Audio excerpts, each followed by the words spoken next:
Before listening, gently close your eyes, bring your attention to your heart, and think about what your ultimate life goal is. Now try to feel it. Continue listening. Old story, new perspective.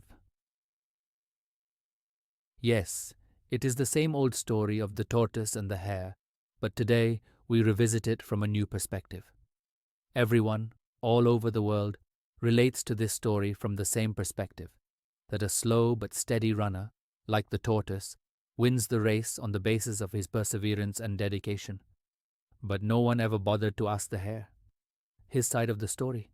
So, let's look at the story from a different point of view.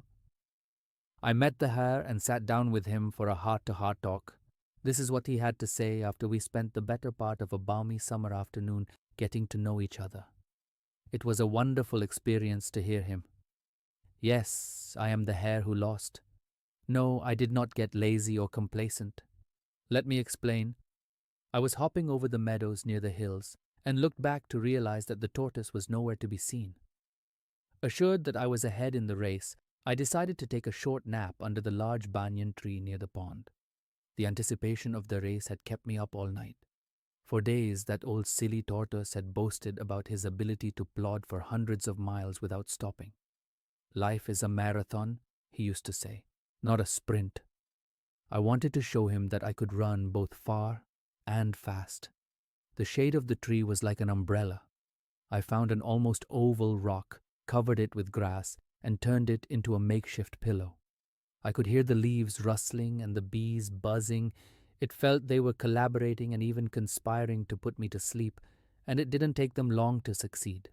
I saw myself drifting on a log in a beautiful stream of water.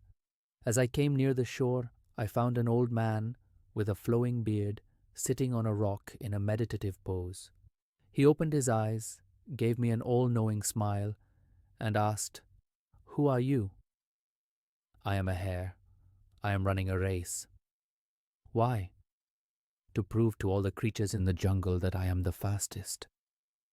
"Why do you want to prove that you are the fastest?" "So that I get a medal which will give me a good status, which will give me money, which will get me food. There is already so much food around." He pointed to the forest in the distance. "Look at all those trees laden with fruits and nuts, all those leafy branches. I also want respect.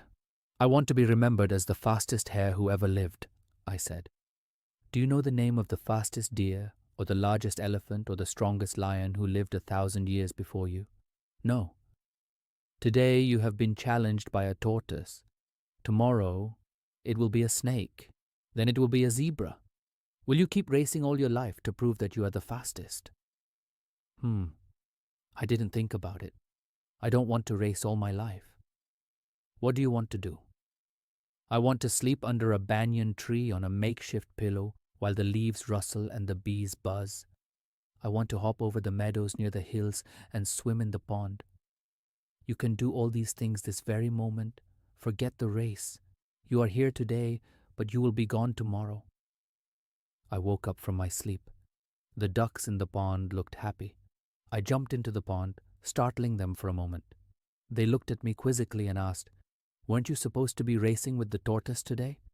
I replied confidently, "It's pointless. An exercise in futility. All I want is to be here. Hopefully, someday, someone will tell the world my story. That I lost the race, but got back my life." Friends, this was just a race between a hare and a tortoise. But in reality, all of us are also running in life every day, the whole day. We need to pause for a moment, and in that moment of pause, think whether the thing I am running for now is taking me towards my real goal. If yes, then participate in it with full confidence. And if it is taking us away from our real goal, then we should think again which race we have to participate in.